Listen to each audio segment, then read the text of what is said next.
Hello guys, welcome to our YouTube channel. इस video में हम पॉलीटेक्निक सेकेंड सेमेस्टर के FEEE सब्जेक्ट्स के most chapter wise most important question की बात करने वाले हैं। इस वीडियो में हम लाइन से एक एक चैप्टर के मोस्ट इम्पॉर्टेंट क्वेश्चन को देखेंगे। सबसे पहले हम unit first overview of electronic components के क्वेश्चन को देखते हैं एक एक करके। तो यहाँ पर सबसे पहला क्वेश्चन, सक्रिय और निष्क्रिय अवयवों में अंतर उदाहरण के साथ बताइए। ये आपका 2 मार्क में पूछा जा सकता है। ये क्वेश्चन आपका 2 मार्क में ये क्वेश्चन पूछा जा सकता है। प्रतिरोधकों के विभिन्न प्रकार और उनके अनुप्रयोग क्या हैं। ये क्वेश्चन भी पूछा जा सकता है 2 मार्क्स में। और तीसरा वाला क्वेश्चन जो है, संधारित्र यानी कि कैपेसिटर का कार्य संधारित्र का कार्य सिद्धांत समझाइए और इसके प्रकार भी बताइए। चौथा क्वेश्चन, प्रेरकत्व को परिभाषित करें तथा विभिन्न प्रकार के प्रेरकों को समझाइए। चौथा क्वेश्चन, अंतजात यानी कि इंट्रिंसिक और बाह्यजात यानी कि एक्सट्रिंसिक। देखिए, कुछ क्वेश्चन होते हैं जो हिंदी में नहीं समझ में आते। ये क्वेश्चन सेमीकंडक्टर के बारे में पूछा गया है, जिसे आप ये इंग्लिश में पढ़ने में साफ साफ समझ में आ रहा है, हिंदी में समझ में नहीं आता है। जैसे हिंदी में इतना अजीब सा वर्ड है ये दोनों, पर इंग्लिश में साफ साफ समझ में आ रहा है। ये क्वेश्चन मोस्ट इम्पॉर्टेंट है एग्ज़ाम की दृष्टि से। और छठा क्वेश्चन, पीएन जंक्शन डायोड का अग्रगामी और प्रत्यगामी बायस में कार्य करना समझाइए। ये 5 नंबर में ये क्वेश्चन 5 नंबर में आपको पूछा जा सकता है। मोस्ट इम्पॉर्टेंट क्वेश्चन है ये। पीएन जंक्शन डायोड की वोल्ट करंट VI विशेषताओं को बनाइए और समझाइए। ये भी क्वेश्चन आपका मोस्ट इम्पॉर्टेंट क्वेश्चन है। फर्स्ट चैप्टर से मोस्ट इम्पॉर्टेंट क्वेश्चन है। 5 नंबर वाले क्वेश्चन में पूछा जा सकता है ये। और जेनर डायोड तो most important question class twelfth में भी, अगर जो 12th करके आए होंगे उनको पता होगा। ये क्वेश्चन बहुत इम्पॉर्टेंट है, ये हर साल पूछा जाता है किसी न किसी सेट में। यहाँ भी ये क्वेश्चन इम्पॉर्टेंट हो सकता है, लेकिन 2 नंबर वाले मार्क्स में ये क्वेश्चन ज़रूर बनेगा। जेनर डायोड क्या है, यह वोल्टेज विनिमय में कैसे उपयोग होता है, यानी कि वोल्टेज रेगुलेशन में कैसे उपयोग होता है। LED most important question. LED का निर्माण और कार्य समझाइए। पीएनपी और एनपीएन ट्रांजिस्टर की तुलना करें, उनके प्रतीक और विशेषताएं बताइए। ये इन दोनों क्वेश्चंस में से पीएनपी और एनपीएन में से, ये जो पीएनपी और एनपीएन दिया गया है, इसमें से पीएनपी और एनपीएन किसी एक का पूछा जा सकता है या दोनों भी पूछा जा सकता है। ज़्यादा से ज़्यादा 2 मार्क वाले क्वेश्चन में अंतर डिफरेंस पूछने के लिए क्वेश्चन पूछा जा सकता है। FET और MOSFET यानी कि फिट और मॉसफेट के मूल बातें चित्र सहित समझाइए। ये क्वेश्चन, यदि आप इलेक्ट्रिकल इंजीनियरिंग कर रहे हैं तो ये इस क्वेश्चन को आप इग्नोर नहीं कर सकते। ये क्वेश्चन आपको ज़रूर पढ़ना चाहिए। ये आएगा ही आएगा, हो सकता है ना आए, लेकिन ये क्वेश्चन इम्पोर्टेंट है, ये आपको ज़रूर पढ़ना चाहिए। और ये कुछ 11 क्वेश्चन थे पहले चैप्टर के इम्पोर्टेंट। अब हम आते हैं दूसरे चैप्टर के मोस्ट इम्पोर्टेंट क्वेश्चंस में। दूसरा यूनिट जो है आपका बेसिक मेजरिंग इंस्ट्रूमेंट्स। इसमें जो पहला क्वेश्चन है, आदर्श और अनादर्श वोल्टेज करंट स्रोतों में क्या अंतर है। ये 2 नंबर वाले मार्क वाले क्वेश्चंस में पूछा जा सकता है आपका ये क्वेश्चन। 2 मार्क वाले क्वेश्चंस में ये क्वेश्चन। अमीटर और वोल्ट मीटर का कार्य सिद्धांत क्या है। ये क्वेश्चन ज़रूर आएगा आपके पेपर में।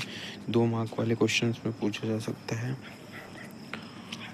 वॉट मीटर का उपयोग और कार्य सिद्धांत, ये भी क्वेश्चन 2 मार्क वाले क्वेश्चन में पूछा जा सकता है। और डिजिटल मल्टीमीटर क्या है, इसके अनुप्रयोग बताइए, इसको आप स्किप भी कर सकते हैं। CRO का ब्लॉक डायग्राम बनाइए और उसके कार्य को समझाइए। ये क्वेश्चन मोस्ट इम्पॉर्टेंट क्वेश्चन है, ये 5th number question, most important question, ये 5 नंबर वाले क्वेश्चन में पूछा जा सकता है, मोस्ट इम्पॉर्टेंट क्वेश्चन है ये। इलेक्ट्रॉनिक्स में CRO के कम से कम 3 उपयोग, 2 मार्क वाले क्वेश्चन में ज़रूर पूछा जा सकता है इसको। यहाँ पे सारे मोस्ट इम्पॉर्टेंट क्वेश्चन ही लाए गए हैं। यदि आप इन सारे क्वेश्चंस को पढ़ के जाते हैं तो पेपर आपका इसी में से ही आएगा, इससे बाहर नहीं आ सकता। कम से कम पास तो आप ज़रूर हो जाएंगे। Unit 3 overview of digital electronics. Unit 3 most important unit. यदि आप किसी भी यूनिट को आप छोड़ते भी हैं किसी भी यूनिट को, तो इस यूनिट को बिल्कुल मत छोड़िएगा। ये यूनिट मोस्ट इम्पॉर्टेंट यूनिट है आपके लिए। इसका पहला क्वेश्चन, एनालॉग और डिजिटल सिग्नल में क्या अंतर है। एनालॉग और डिजिटल सिग्नल में क्या अंतर है। दूसरा क्वेश्चन, डिजिटल सिस्टम्स में एनालॉग पर क्या लाभ है। तीसरा क्वेश्चन, डिजिटल इलेक्ट्रॉनिक्स में लॉजिक लेवल्स को परिभाषित करें। चौथा, ये मोस्ट इम्पॉर्टेंट है, आपको डेसिमल में, बाइनरी में, ऑक्टल को बाइनरी में, यूनिट, आपने नंबर सिस्टम पढ़ा ही होगा या फिर आपने नंबर सिस्टम पढ़ा होगा। ये नंबर सिस्टम के क्वेश्चन हैं। ये अगर आपने यूनिट 3 में कोई भी थ्योरी छोड़ी भी हो तो इसको ज़रूर करके जाइएगा, इसकी खूब से खूब प्रैक्टिस करके जाइएगा। ये ज़रूर से ज़रूर आएगा आपके पेपर में, इसकी प्रैक्टिस करके जाइएगा। हाँ, तो अब हम देखते हैं unit 4 electric and magnetic circuit. Unit 4 electric and magnetic circuits के मोस्ट इम्पॉर्टेंट क्वेश्चंस को। तो ये धारा, प्रतिरोध और EMF और शक्ति को परिभाषित कीजिए। ये सारे क्वेश्चंस 2 नंबर में पूछे जाने वाले क्वेश्चंस। ओम का नियम, ओम का नियम बताइए एवं इसकी सीमाओं को लिखिए। ओम का नियम बताइए एवं इसकी सीमाओं को लिखिए। ये भी 2 नंबर में ज़्यादा से ज़्यादा पूछे जाने वाले क्वेश्चन आपके लिए। पूछा भी जा सकता है किरचॉफ का करंट नियम, KCL लॉ और KVL लॉ, वोल्टेज लॉ। ये मोस्ट इम्पॉर्टेंट क्वेश्चन है, आपके पेपर में ज़रूर से ज़रूर 5 नंबर में ज़रूर पूछा जा सकता है, या फिर इस पर न्यूमेरिकल भी बन सकता है।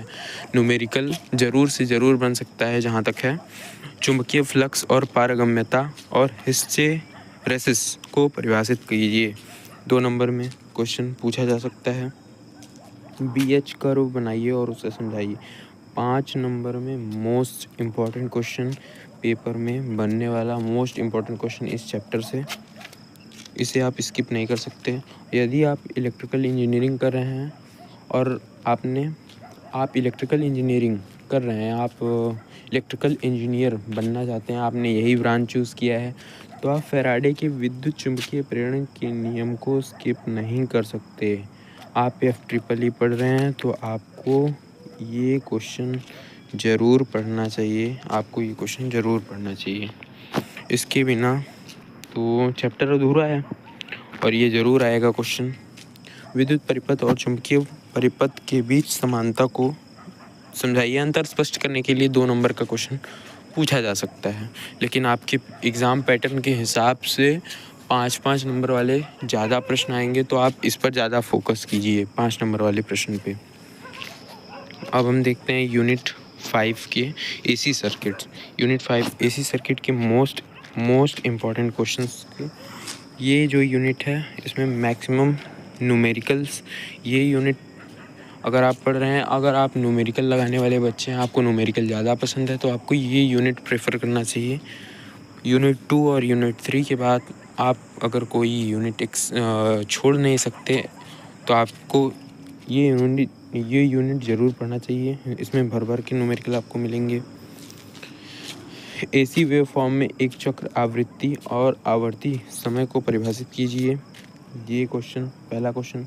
आरएमएस वैल्यू, औसत मान, शिखर मान की व्याख्या करें, ये क्वेश्चन। प्रतिबाधा क्या है, इसे फेजर रूप में कैसे दर्शाया जाता है, ये क्वेश्चन। तीसरा क्वेश्चन। प्रतिरोधी, रेजिस्टिव, प्रेरक, इंडक्टिव और संधारित्र परिपथों में एसी करंट को समझाइए, ये क्वेश्चन। ये 2 मार्क वाले, ये सारे क्वेश्चन 2 मार्क वाले, ये 4 नंबर तक सारे क्वेश्चन 2 मार्क वाले हैं। ये आपको ज़रूर देखना चाहिए, एक एक बार सारे ये क्वेश्चन देख लेने चाहिए। पावर फैक्टर और पावर ट्रायंगल की अवधारणा समझाइए, ये भी इम्पोर्टेंट क्वेश्चन है, इसे भी आप स्किप नहीं कर सकते। इस पीडीएफ में सारे के सारे क्वेश्चन आपको इम्पोर्टेंट ही मिलेंगे। आप इतना अगर पढ़ के जाते हैं तो आपके 20+30+ नंबर तो आराम से ही आ जाएंगे। 30 क्या 30 से 40 नंबर भी आ सकते हैं, ज़्यादा से ज़्यादा। स्टार और डेल्टा संयोजन में क्या अंतर है, ये क्वेश्चन मोस्ट इम्पॉर्टेंट क्वेश्चन है, आप इसको ज़रूर पढ़ के जाइए। स्टार और डेल्टा संयोजन में क्या अंतर है। अब हम आते हैं last unit 6, transformer and machine. अगर ट्रांसफार्मर आ गया तो समझ लीजिए कितना इम्पोर्टेंट टॉपिक है ये अपने आप में। सिंगल फेज ट्रांसफार्मर का निर्माण और कार्य, बहुत ज़्यादा पूछा जाने वाला प्रश्न। सिंगल फेज ट्रांसफार्मर का निर्माण और कार्य। ट्रांसफार्मर का ईएमएफ यानी कि इलेक्ट्रोमोटिव फोर्स समीकरण व्युत्पन्न करें। हालांकि आपके पेपर में न्यूमेरिकल्स और डेरिवेशंस तो बहुत कम आते हैं, लेकिन आपके पेपर पैटर्न को देखा जाए तो इस बार तो न्यूमेरिकल आना चाहिए और F-ट्रिपल में न्यूमेरिकल बनेंगे। डेरिवेशन जहाँ तक है आपको आपके पेपर में 1-2 आ सकता है, तो आप इसको भी स्किप नहीं कर सकते इस क्वेश्चन को। स्टेप अप और स्टेप डाउन ट्रांसफार्मर में क्या अंतर है, यदि आप ट्रांसफार्मर के बारे में पढ़ रहे हैं तो इस क्वेश्चन को भी स्किप नहीं किया जा सकता है, इस क्वेश्चन को भी आप ज़रूर पढ़ेंगे। डीसी जनरेटर के कार्य सिद्धांत को समझाइए और डीसी मोटर का ईएमएफ समीकरण व्युत्पन्न करें। मोस्ट इम्पॉर्टेंट क्वेश्चन ये दोनों। Working principle of single phase motor, ये भी आपको लिखना है। यदि आपको ये पीडीएफ इंग्लिश में भी चाहिए तो प्लीज़ कमेंट करिएगा, मैं आपको इंग्लिश में भी प्रोवाइड करने का प्रयास करूँगा। और तीसरा क्वेश्चन, लास्ट क्वेश्चन, 3 चरण प्रेरण मोटर का निर्माण और कार्य समझाइए, आप इसको स्किप भी कर सकते हैं। तो ये रहे आपकी यूनिट 1 से लेकर यूनिट 6 तक मोस्ट इम्पॉर्टेंट क्वेश्चंस। आप ये सारे क्वेश्चंस पढ़ के ज़रूर जाएंगे। तो बताइएगा आपको वीडियो कैसा लगा, और चैनल पे नए हैं तो चैनल को ज़रूर से ज़रूर सब्सक्राइब कीजिए और कमेंट कीजिए आपको ऐसी ही और कितने सब्जेक्ट की मोस्ट इम्पॉर्टेंट वाली वीडियो चाहिए। मिलते हैं अगली वीडियो में, धन्यवाद।